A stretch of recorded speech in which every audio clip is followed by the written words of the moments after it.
Hi, everyone, and thank you so much for joining us for another episode of the CAFS podcast. In today's podcast episode, I have been joined by Graham Wright, and Graham looks at data within schools and helps schools really understand data and unpack RAP data, the HSC results that we get to make ourselves really knowledgeable about scaling and HSC and all those sorts of things when it comes to HSC. So Graham runs a consulting company called Edu Consulting.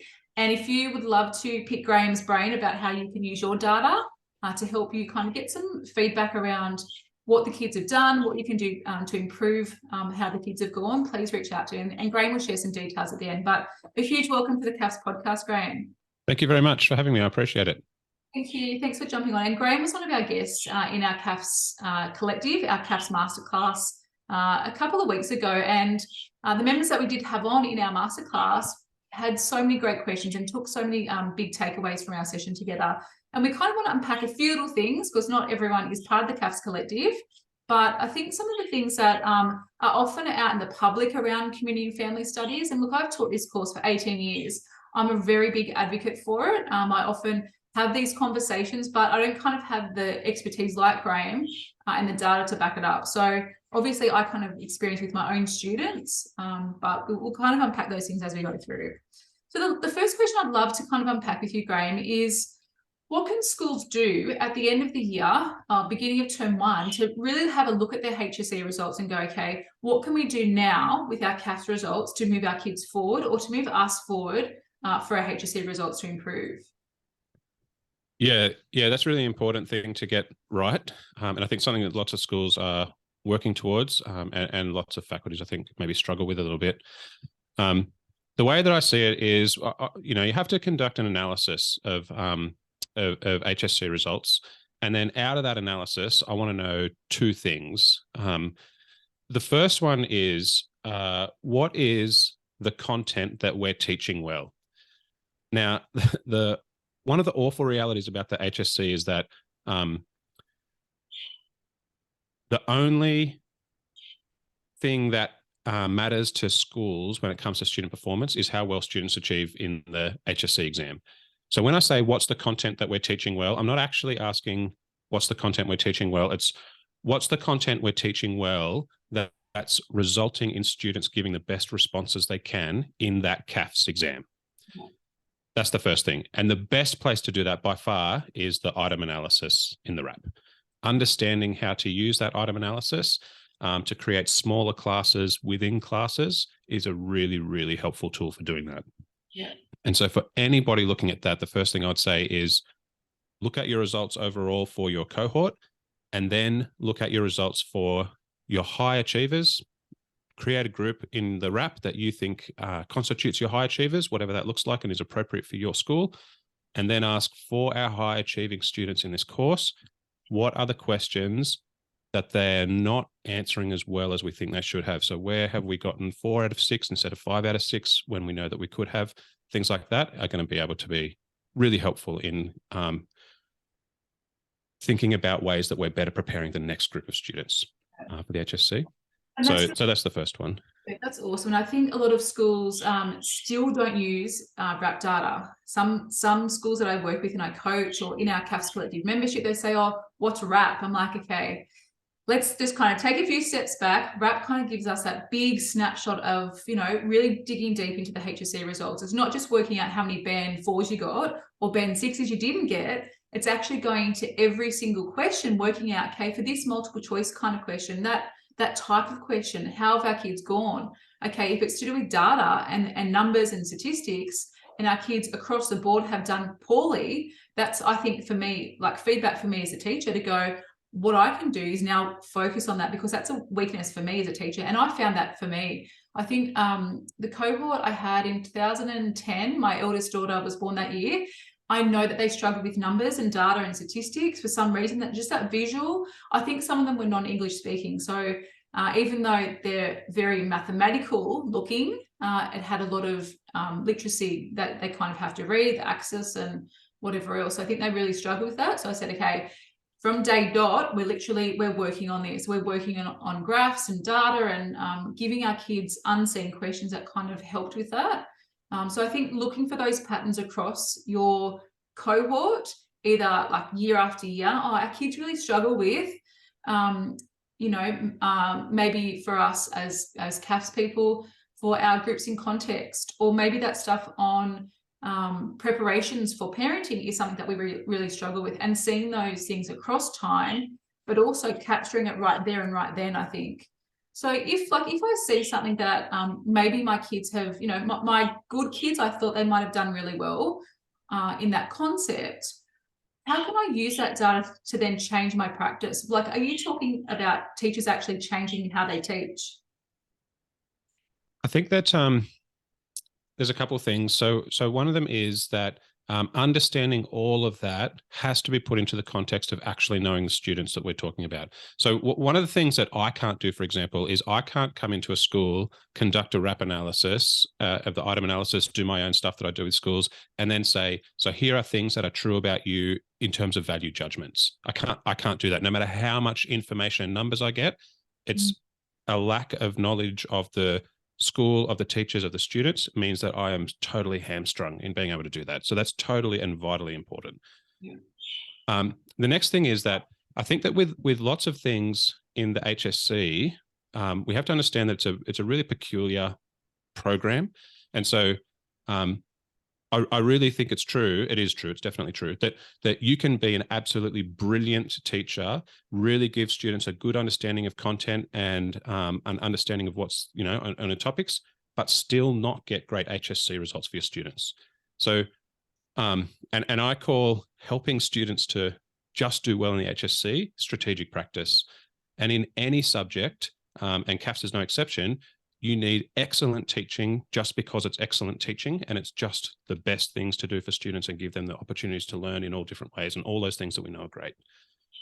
In HSC teaching, you have to couple that with the best preparation for students to be able to give the best responses they can in that exam.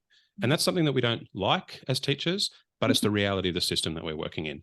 And so until that changes, we have to think in terms of that as well. How well am I preparing students to sit that test? Because that test determines the marks that are available to our schools. And so if I want to help my students to get the best results that they can, a part of that, and it's only a part of it, but a part of that is thinking about how I'm preparing them for the test. Yeah. I love that. Like that just, when I kind of followed you on socials a couple of years ago, you were saying some things that really resonated with me about data, about statistics, and about having this overall kind of picture of the HSC, not just it being, a band 6, but I think something that I've really advocated to teachers is that exact thing. You could have the most amazing teacher in the world, but if they can't prepare the kids for the end game, and I say the end game, which is the HSC, they've got no hope. Like, you could have a great relationship, you could have really good hands-on activities, but if you're not doing everything to set them up for success for that end game, for that end, that grand finale, that grand final, they're gonna really struggle. And I think that's something that's missing a lot in CAFS, because people see community family studies from the outside typically. Hopefully not now that I've left the classroom, now I'm helping teachers do this, but I think there's that perception that, oh, it's really fun and let's watch some movies and let's go and pitch a tent and let's have the baby. For some reason, people think that is simulated baby is part of CAFS, but not actually prepare them for the rigorous writing that need, like those skills, those unwritten skills that you don't get taught at uni, to actually help prepare the kids for their game. Exactly right. Yeah. And so, obviously CAFS isn't my area, but the first time that I taught Maths Advanced, which was back then was just TUNA Maths, the TUNA Maths course, my students' results were nowhere near what they could have been or should have been. And I, as soon as the results came out, I knew it and I saw it, and I hated that year. For HSC teachers, I don't know of any results that are more personal than HSC results. Most HSC teachers take them extremely personally, and so I'm no exception with that. And I still feel this was more than 10 years ago. And I feel sick about it still, that those students didn't get those results they needed. And that was I think it was my 9th year of teaching. I was a primary teacher before I taught secondary. And the next year, I spent 2 days with a head teacher from another school. we looked through my programs, looked through my assessment tasks, looked through, he watched me teach, I spoke to my students, and I watched him teach, and there was lots of things that we did together. And we also talked about how he prepares his students for the exam. And the next year, my students' results were way better, really, really a lot better. And what didn't change was the way that I approached actually teaching the classroom. So, I went from my 9th year of teaching to my 10th. Hopefully I was a little bit better, but it wasn't a big deal. And chalk and talk in maths, and I want to do things from the board, lots of direct instruction and all that stuff that I was honing. But my strategic practice was completely different, and just helping students to be able to do that, be well prepared for that exam, so that hopefully my goal became that when they sit down for that exam, they feel like this is familiar to me. I'm doing it for a really long time, a lot longer than I normally do, but nothing here is a surprise. And so that became one of my goals in helping students to prepare for that test. And I think that made a big difference to their ability to achieve in that exam. Yeah, and I think, look, you've kind of hit quite a few things here. So having mentors around you that have been there and done it. Yeah, absolutely. Vital. Yeah. Did that head teacher do HSC marking at any point? Yep. So yeah, they were a senior marker, and so lots and lots of invaluable advice and help for that. Yeah, I would agree with that. I can say now that I started out as a marker. So back in 2007, I started HSC marking. I was super young. I don't know who I thought I was applying for HSC marking. I was probably like 26. Yep. I applied in my 4th year of teaching and thought, oh, okay, well, I really love CAFS. I might do marking. I got it. And I was like, okay. And it just blew my mind. I was giving half marks still before I did HSC marking. I was taking marks away. I was really just teaching the content. It was all about the content. It was me making sure every lesson was perfect and had really good resources. And I did lots of chalk and talk, way too much. I spoke at the kids for too long. But I wasn't preparing them for the actual skills that they needed for that exam. And I think obviously fast track to, when I was then appointed as a senior marker. So you kind of start out as a marker. For those of you guys who don't know marking, you start out as a marker. You then, you might be marking for a little while. I had only marked for 4 years, and I then got appointed as a senior marker. I was like, okay, I'll take it. That sounds great. And I loved it. Like, I really loved it. I did that for, I think, maybe 10 years. And then I was appointed as a supervisor of marking of HSC CAFS. So that's across all New South Wales. You've got 100 people under you. You've got the whole operation under your belt. You have a contract with NESA for 5 years. But every single year that I had done HSC marking, so 16 years in total, I finished last year, everything I did was like a learning experience. You go, okay, that's how the kids write, or that's how teachers are teaching it. Now I'm going to tweak the way I do things. And for me, when I teach teachers now, that's exactly what I do. All of my HSC marking experience is now embedded into every single decision I have in my business, but also that I have in my coaching and my membership and every single part. And when I work with kids, like, I'm doing this because I'm helping you get set up for success. And I start it from year 11. I don't wait until the trials of the HSC. I start all the way back in year 11. And even previous to that, is that something that you started to do like with your junior maths kids, like help them for that stuff later on? Yeah. So like in maths, once you've taught the senior courses, then you can start to see what it is that you really have to know and the best indicators of likely success. So there are some topics where I want to run them as I'm watching students learn, something like logarithms, for example, which is a brand new type of maths. I want to know how well they can cope with that, because if they can't at all, then they're probably not a good candidate for the calculus course. And it's not that they can't learn. Everybody can learn calculus, right? Nothing you do in high school is very difficult. I mean, it's just that you have a really, really limited amount of time, and everybody comes from different starting points. And so the trouble with the HSC isn't capability most of the time. The trouble with the HSC is time restraints that you can't overcome. And so I want to know for my math students who is ready to start the calculus course now and who's not. Because I would need to give them good advice around that. And so, yeah, definitely things in year 9 and 10 especially that give me a good indication of student readiness, and then thinking about giving the best advice possible. And then also thinking about, so then with the students who I'm going to have, what's it going to take to get us there as quickly as possible. So thinking through those like things, absolutely important. Yeah. And you can't know it until you've done it. And so this is like what you're saying, where, when you first come to teaching, what you lack is wisdom, and you need other people's wisdom to be able to grow as fast as possible into the teacher that your students need you to be. Yeah. And I love that. I always often say to my CAFS teachers, like, I'm fast tracking your success. Like, it took me 12 years to get to where I was. Exactly. I don't want that. Like, I don't want that for you. I don't want you to kind of struggle and go and look at your HSC results and go, shit, how do I actually get these kids to improve? Why do I keep getting band 4s? Why do I keep, I love this comment. And look, if you're listening to this podcast, I'm not saying this like to, I don't know, I'll just say it. But, when people say, oh, my kid's got an 89, like they just missed out. I'm like, well, they didn't just miss out. If you actually knew the process about HSC marking and judging, you would know that that wasn't actually their raw mark. Their raw mark might have been an 85, and then it's been scaled to, or it's been, moderated to an 89. They didn't just miss out on a band 6. They actually may have been quite a few marks, like that. And I think a lot of people think what their HSC results are on that piece of paper is how the kids have actually gone in that exam. So as Graham was saying before, that item analysis, you can actually go in there, and I'll give you guys a spreadsheet on how to do this. So if you don't have this, please reach out. But literally pulling the whole exam apart and going, what did my kids get for every single question of that HSC? And you can work out their raw mark and go, okay, well, their moderated mark was whatever, but they actually got a raw mark of 75 out of 100. It's eye-opening. Like, I love an item analysis. I could be there for days looking at that sort of data. All right. I was going to ask you something else, but so we said obviously having a mentor, to show you the way to fast track your success. When did you feel it, like within yourself, that you're like, okay, I kind of feel like I'm good to go here, or I suppose you always learn. Hey, like, you're always learning every year. Yeah, absolutely. Yeah, and so I think with teaching, you're never there.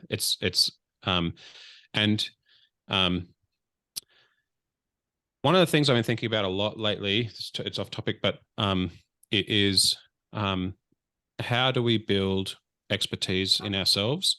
And one of the things I've been challenged about is that, after doing something for about 400 hours, for about 40 hours, you start to become proficient, and then towards 400 hours, you probably are proficient. And then you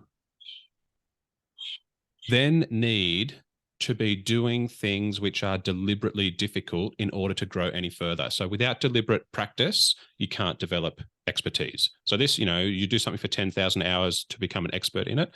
That's how long it takes of deliberate practice, not of just cruising and doing what you already know. And so to become the best teacher that you can is an awfully long time, and it requires doing things as often as you can that you couldn't do yesterday, and pushing yourself to a new height. And finding ways to do that in teaching can be really tough.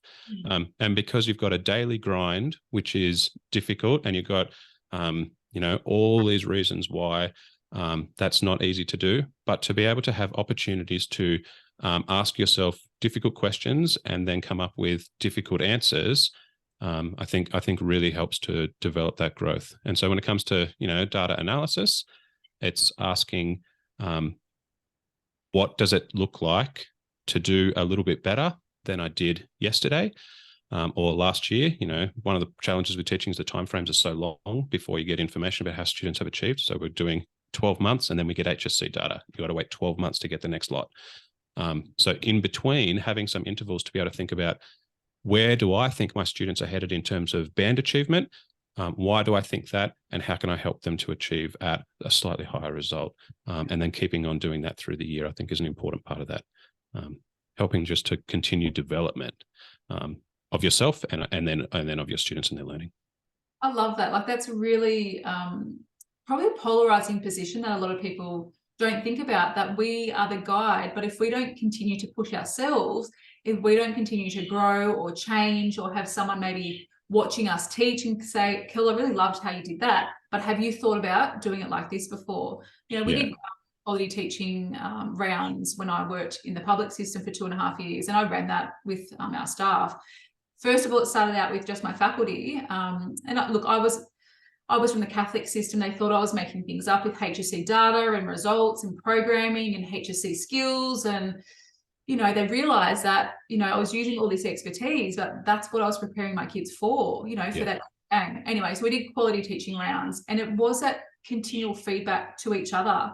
Like, that was great. Have you thought about doing it like this? Or I loved how you did that kind of skill. You broke that down, but have you considered about, different options? And I think, like you said, time constraints with teaching, money and budgets and all those sorts of things really hinder a lot of teachers. And that's why I think a lot of people just are stuck. They teach the same crap every single year. They get the same folder out from their shelf and they continue to teach the same stuff. Exactly. Yeah. And your students, who I know that people care for, are worth more than that. I agree. Yeah. And so we've got to think about what that means and looks like, I think. And a part of, in my very small area of work that I do with schools, it's about coming to the table and willing to ask those hard questions. What are we teaching well? Who are we serving well? And in any conversation, the key to doing this well with data is being willing to be wrong about anything at any time. And so if I come to a conversation about what I think is true, and it's okay to have thoughts about that, but you can't have it cemented. And then if I'm willing to be proven wrong, then I'm willing to grow and to learn. And that's where I think the most fruit is in terms of, from that data analysis stuff. Yeah, and I think, look, I've had multiple conversations with colleagues, not just in because I worked at the same school for 14 years in the Catholic system in Sydney, worked at Blacktown, had a great PE coordinator, worked with some other colleagues who I think, becomes quite competitive for some reason because we're all teaching the same stuff. Yep. Conversations around decisions we were trying to make with options and what we were teaching the kids and what we were assessing the kids. And I think in my wisdom, maybe early on, I don't know why, because I've never been very good with numbers and data. Like, I'm horrible. I used to be very horrible with maths. I was a very poor math student in high school, but I loved HSC results and data. And I always used to say, what we're doing with that, we need to change it. Like, our kids aren't getting the results that we want to see. We have to change that option. Like, that's not working. And I remember going on mat leave and we changed options. I'm like, oh crap, I was such an expert in that one because I did HSC marking and I became a senior marker on that one, on that same question. Yep. I had that, those runs on the board to help my kids. We changed it. And then we found that our kids were still not doing as well in this one part of the HSC. It's like a 15 marker. It's a really big essay. Yep. We really struggle. Our results across the state are really low. Like, it's a 5, a 7, and an 8 out of 15. I'm like, that has to improve. So I then sat down with my colleague and said, well, how about we have an assessment task that was really strategic and change things around? And it was a really tough conversation to have with her because she was very, we're doing it like this. Yep. We've been on mat leave. Like, how would you know? As soon as I kind of did some coercion and made it about really her coming up with the change, it shifted completely how our kids went in the option. So instead of averaging like 10 out of 15 or 8, it was more towards that 12, 13 to help the kids kind of really change. And I think, you could change scope and sequences. I've worked with schools to do that. So scope and sequences, assessment tasks, being really strategic with that. One thing I'd love to hear your opinion on is, I love how teachers say, oh, I've given my kids every practice HSC, like, every past HSC out there. Yep. What do you think around that? Yeah, it's what I think about that is that, so with my students, I would make sure that we have time carved out in class to do that during class time. Every school that I've spoken to where I have, in lots of schools, there'll be a faculty that stands out as really pushing their students really well. When I ask them what it is, almost every single time, no matter what subject or faculty it is, one of the things is we've made a conscious decision to back off of content and to have time in class to apply that content. And one of the things, I think the reason that's so important is because when a teacher looks at an HSC question, there's a whole bunch of wisdom behind the knowledge of what to do and how to approach that. So there are subjects that I might know some things about, but because I've never taught them, when I look at those HSC questions, I have no idea where to start. Or even if I have some content knowledge there, I still don't know what to do with those big essay questions. because I don't have any of that wisdom and understanding of how to do that and how to approach that for the HSC. And I think that when students walk into the HSC, they need to have a big chunk of your wisdom ready to go to be able to do that. And I think that the only way to achieve that is when you're using past papers and past questions and HSC style questions, which I think is vitally important, that there's opportunity. There has to have been time with you to understand what and why the best ways to approach those questions are. And then what are going to be the implications and what's required and things like that. So you can't make that up. You can't develop that wisdom in the exam. It's too late then to be able to do that. So that's time in class, I think.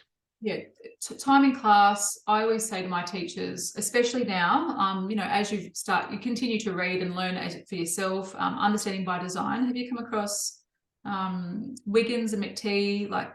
They talk about backwards design and future thinking. It's fantastic. And they talk about one of the things they often talk about is those common misconceptions. We spoke about this with the CAFS Collective members when you joined us, those common misconceptions in the course, or things that the kids still continue to make mistakes in. That's where we should spend a lot of the time. I always say, don't regurgitate every single past HSC question, because you're not going to be assessed on that, ever again. That can help you with the skill, but what are some content or what are some things that you can kind of do? Unseen questions, new questions, exam preparation questions that are a bit different, that are going to help the kids build and grow from that. But you can't just give them to the kids. You have to model it. You have to unpack it. You have to explain it to them. So exactly. Yeah. So my first few years teaching HSC, I did that. So I would take past HSC papers. I'd print them out and cut them up and then put them into topics. And so every student would get a book. And I still then did that later. But what I didn't do was spend time in class with students to work through those past paper questions. And I'd remind them and expect them, but it was, their thing to do. And that was a mistake. And it was much, much more effective when I did it with them. And we talked through those things as well. And like you say, then having other types of questions as well that HSC like. And so I don't know what it's like in CAFS with resources, but in maths, you have, a textbook, and textbooks are incredibly efficient, but they are no good at preparing students for HSC style questions, because HSC questions are so different. And so I had to be able to, the textbook helps, but I need to back off of it for that and help them in this other way as well, and make sure that I'm making the time to do that in class with me helping them to do it. Otherwise, it wasn't good enough. No, look, I am the co-author of one of our CAFS textbooks, and I know that, we wrote that back in 2013 when the syllabus was just amended, because our syllabus was just an amendment. And so we didn't have, the time in the game to know, the intricacies of the course. So that textbook is so old now. We haven't had a rewrite because the publishing company don't have the finances for us to do it. I've also a colleague and I do the Cambridge ones, the little tiny books. But again, they're all past HSC questions with a few sprinkled in there that are brand new ones, never been examined before. But I think the kids need to see it. They need to see that thinking and that thought process that goes through in unpacking questions. This is what you put here. This is how you can use that. That modelling is really, really important. And I think for some people in HSC, they might not have the confidence to do that because they don't know. They actually don't know what that answer is or how to unpack it. So if you can throw yourself out there and go, all right, here's a question. I'm just going to model it on the board. And look, for me now, someone could come to me right now with a question and I could just unpack it, on the fly. But in the early days, I'd have to unpack it. I would have to maybe prepare before coming into the lesson. So my kids kind of really knew, okay, Miss kind of knows what she's talking about. But I think if you be vulnerable and be open and honest with your kids, I'm not sure, I haven't seen this kind of question before, but let's unpack it together, because there's some pretty smart kids in the class who would be able to kind of add to that. All right, so that we've kind of spoken about that, and I think using that data to inform our practice. We speak about that a lot in schools. Everything that you see in that item analysis with your CAFS results, using those to make small decisions to help the kids for that end game. But it's also about our practice. Okay, let's unpack very quickly around CAFS and scaling. I sent you a TikTok only yesterday or the day before. some tutoring company outside of New South Wales. They don't know the course, they don't know our HSC, they don't know the context. But he was very young as well, so I'm pretty sure he hasn't taught CAFS or even done it himself. But he said, "I'm really, really sorry to do this. CAFS scales horribly." That was his opening statement. 500 comments later, mainly girls saying, "Oh my God, I've taken the wrong course. I can't believe this." Like, "Oh my God," tagging each other. "Oh no, CAFS, I told you so," blah. And they were kind of commenting underneath that. This was from last year's HSC. It must have been around HSC time. And that just, that makes me so angry talking about scaling. Yes. Can you please demystify some of these common misconceptions for us? Yeah, scaling's pretty complex. And so in order to make it simple, then there's lots of simplistic ideas. And we have to be careful not to be simplistic when we try to make things simple. CAFS scales, fine. So there's that. And what's true about CAFS, and it is important to not acknowledge, is that there is a ceiling that limits students from reaching the very highest contributions to ATARs from CAFS. But that ceiling is very high. So it's more than 98. And the way that ATAR works is, it's a percentile ranking of everybody. And so according to UAC, and the way that the scaling system works, CAFS is not going to be the best contributor to the top 1.5% of students in all of New South Wales. But for the other 98.5% of students, there's no deficit. And it's really important to understand that that's exactly how it works with scaling. And so it is true that in CAFS, you might need a higher HSC mark to get a higher indicative ATAR contribution from CAFS than from some other subjects. But that has nothing to do with scaling. That's all about how the HSC marks relate to scaling, which is a different thing. And so all that it means is that according to UAC, and I don't know the absolute truth of it, but according to UAC, for example, it is easier to achieve a low band 6 score in CAFS than it is to achieve a low band 6 score in PDHPE. Now, that is just acknowledging that the thresholds that are set for band 6 scores in CAFS and PDHPE are different. And it doesn't mean that, if you took PDHPE and you get the HSC score of 90, and if you take CAFS and you get the HSC score of 90, then the PDHPE HSC score of 90 is going to serve you better. That's a true thing. But the implication of the whole thing is that if you're achieving at 90 level in PDHPE, then you might be a 92 student in CAFS. And so if you're achieving at that same academic standard. And so it's all about, if a student in CAFS achieves as well as they can in CAFS, then there's zero deficit for that student, unless you're a student who's aiming for an ATAR of 99. Whatever that guy has said, my experience is that the exact opposite is true. And I didn't know this before I started doing this work, and I didn't expect it to be true. But there are 3 subjects in the HSC which I think are absolute superstar subjects, and they are CAFS, food tech, and textiles. Yeah. And I would not have known to think that that was the case. But it is. And it's not just my observations. I work with, 50 schools doing this kind of stuff. But it's not just that. It's across the state. So UAC publishes, for students who study more than 10 units, the percent of students for whom a subject does not count to their ATAR. And for CAFS students, it's only about I can't remember, it might be 14% of students that it doesn't count for. But you take a subject like chemistry, for example, and in chemistry, which is one of the higher scaling two-unit subjects, actually I think it is the highest scaling, not the highest average, but it is the highest scaling two-unit subject. It doesn't mean better scaling, it's just higher scaling.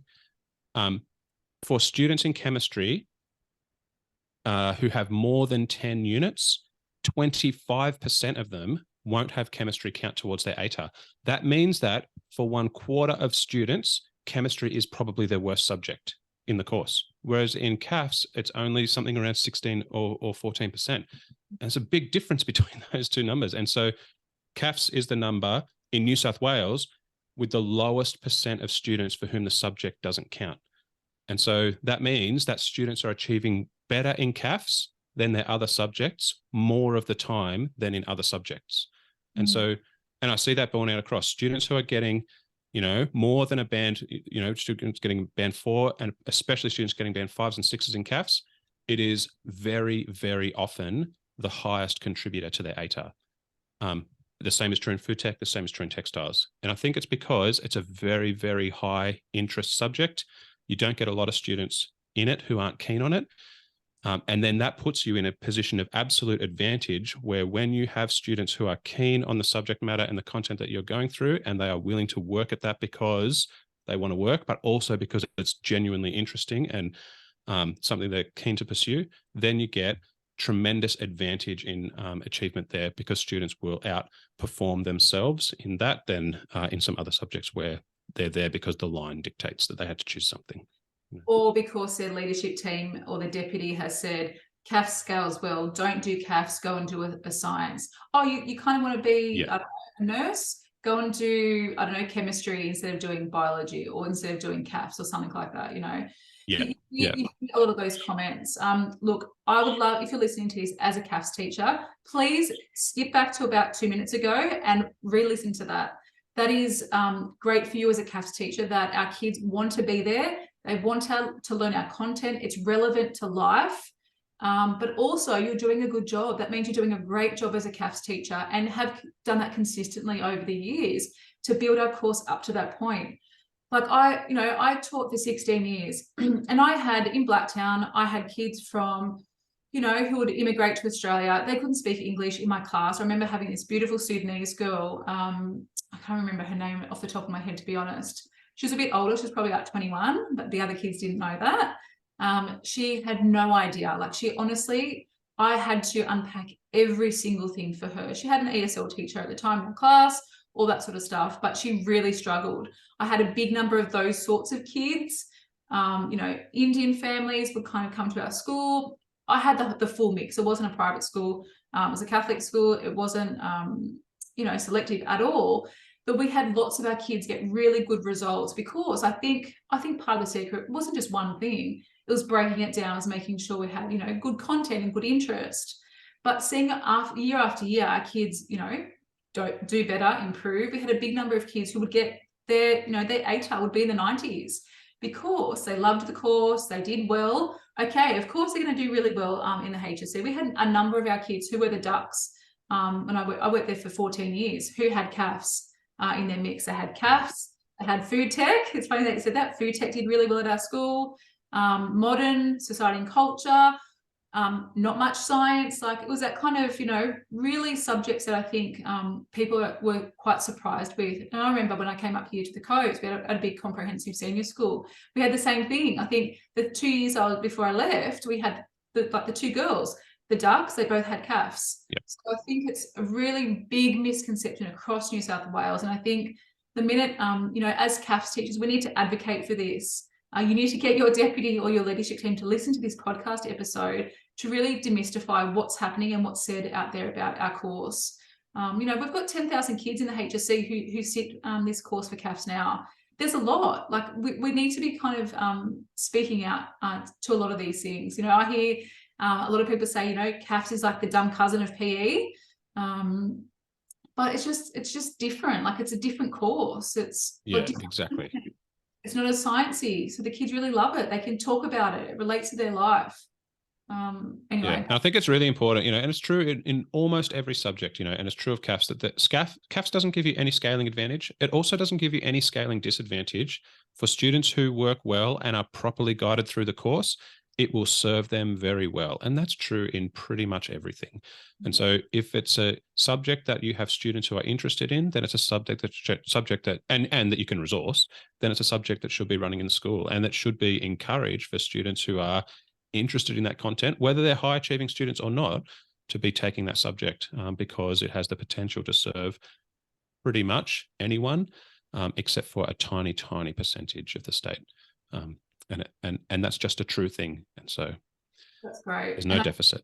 Yeah, that's really reassuring to hear, because I remember when I first kind of left and had started my business, I started to do like a bit of old school like marketing. So I kind of literally, did a whole big, research of what schools had CAFS. And I reckon like 9 times out of 10, the private schools didn't have CAFS. And it's obviously this misconception that CAFS scales really poorly, and that's why they don't offer it to their kids.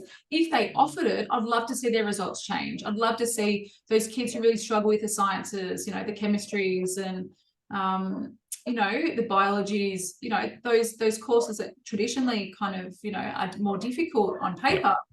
Like, bring CAFS into the mix. Like, not every kid at your school is going to be, this brainiac that gets, a high, a 95 and above in the HSC for an ATAR. It's anyway. That's something that I'd really love this year to really work on with schools. Just kind of demystifying that to kind of go, well, you can have great success in this course. And it's obviously a great subject that incites a lot of interest, and that's going to then help everybody. To be able to do well in it, and that's a real thing. So, but the teacher get their head around the content, but also then to understand it. Exactly.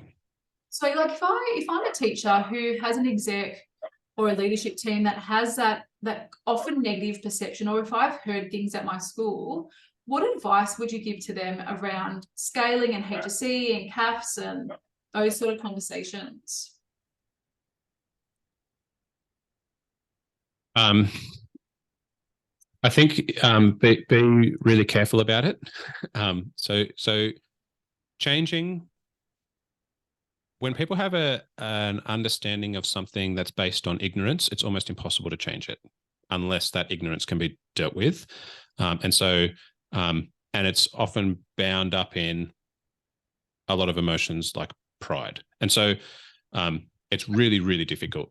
And so I have got a ton of results. So, have a look at my Facebook group, New South Wales HSC Discussion for Teachers, and have a look at and download the what does it take stuff, the what does it mean stuff that shows the ATAR contributions that are possible from CAFS, to be able to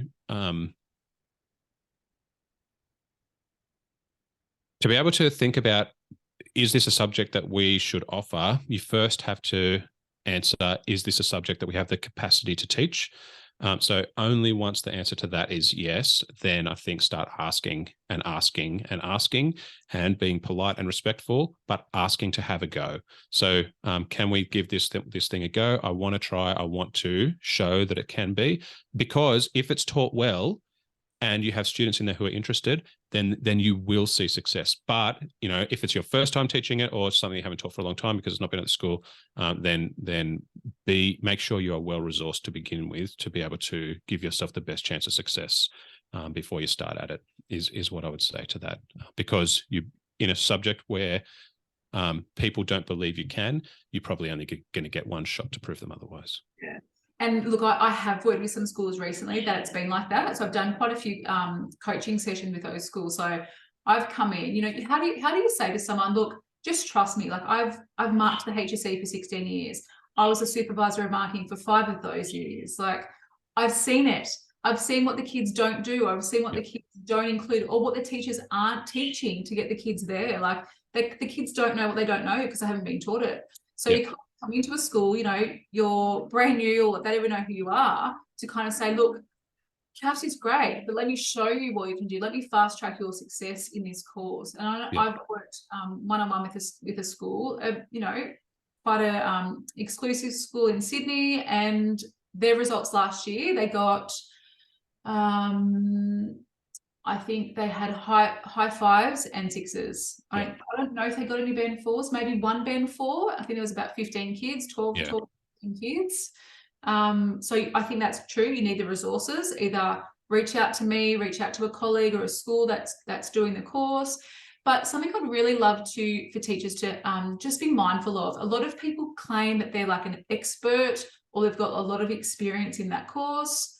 Just be really mindful. Just because you've taught it doesn't mean that you're an expert in that HSC part of it. Like, I know that sounds a bit cocky for me, thinking about myself and my experience, but if you haven't seen what the HSC looks like, I don't think that you can say that that you've seen it all, if you know what I mean. Like, just be really mindful. If you've got the results on the board, hands down, you're an expert. Like if you're getting those band 5s and 6s consistently, or even 4 5s and 6s consistently at another school, and someone else comes to you, hey, can you please show me, like, what do I need to do to help my kids? Of course, go down that path, but you have to have those runs on the board, I think, to really show someone else. Anyway, look, I know there are a lot of schools out there who are really reluctant to have CAFS because their exec are like, no, we don't have, our kids won't like it, or our parents will be against it, or it scales poorly. But look, in my last couple of years, I've seen it,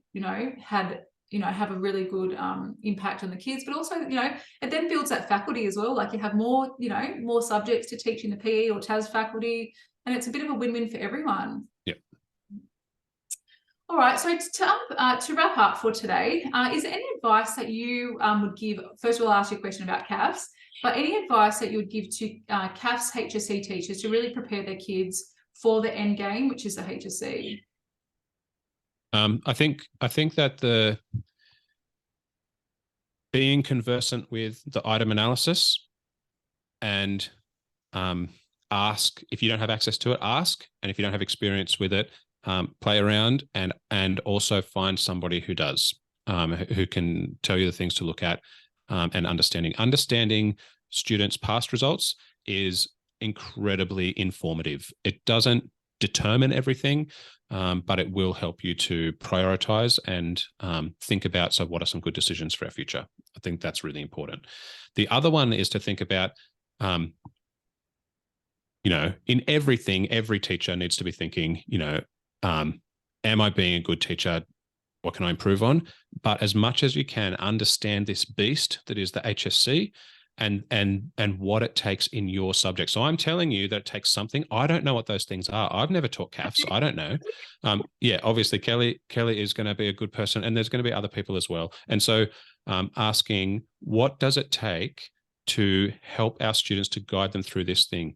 And so it's okay not to like the way that the HSC works, but it's something that we have to work within the bounds of, whilst ever it is the thing that's there. And that means good strategic practice to help your students to prepare to sit that exam, because of the way that the HSC works and the way that moderation works and all of that. NISA uses your students' exam marks to determine the results that are possible for your school. And unless your students are getting the exam results they can get and they should get, then you can never get the HSC results that you can get and should get. And it's a really unfortunate thing to have to say, but it is the truth. And understanding that truth is really important to then taking the next step to effective strategic practice to prepare our students the best that we can. I'm not even going to add to that because that's amazing. Anyway, so if you were to give yourself, your younger self, some advice, what would it be? It doesn't have to be about teaching or about learning. What might it be to wrap up our episode together? I think honestly it would be to learn how to work hard as young as possible. I think that I grew up in a household where we wasn't always awesome, and we raised ourselves, my brother and my sister and I. And there was a lot of emphasis on intelligence and not a lot of emphasis on working with it. And I didn't learn to work until I started teaching, and lots of things would have been a lot easier for me if I had learned those lessons in school. And I think that one of the things that I work hard with my students to do is to see that you can, if you work at it, and that there is value in persevering through to the end and finishing what you start as well as you possibly can. And I would like to have learnt that a lot younger, and I hope that my children will learn that for themselves as well. Yeah. That's lovely. It's really nice. All right. So if teachers would love to work with you, connect with you on socials, where should they go and find you? Yeah, so my Facebook group is New South Wales HSC Discussion for Teachers. That's really the main place where I put stuff in, and is a good place. So if you're on Facebook, come and find me there, and I'd love to answer any questions or help out with things. Otherwise, people can email me or whatever. But all right, that's it. Awesome. And I'll provide all those links underneath today's episode. So the Facebook group link, and then Graham's email address, but also obviously you can see Graham Wright. He's the moderator of the Facebook group. You can send him a little message like I did a little while ago. And, yeah, please get in contact. Look, I can't wait for next year's, and look, I'm sure hopefully Graham will keep in contact with that. But I think every year you learn so much about those questions and those kids and your practice. HSC data is never ending. And I think it's that kind of continual cycle. Every single thing that you do in your teaching practice, okay, how am I preparing my kids for the end game? And it is a bit of a beast. Like the HSC is a bit of a beast. And if you can calm the beast and work with the beast, you're going to get the results that your kids want, but also your school wants. So thanks so much for joining me in today's podcast episode, Graham. I have absolutely loved it. I could talk about data, I reckon, for days. Yeah, thank you. It's great. It's really, excellent. CAFS is a great subject. It genuinely really is. And the more people who understand that, the better that students are served by it, because for students who are interested, and it's growing, so many students, nearly 9,000 now, is it? Then there's lots of opportunity for excellent achievement from it and great contributions to students' ATARs if that's something that's important to them. So yeah, it's great. So thank you very much. I appreciate it. Pleasure. No worries. Thank you.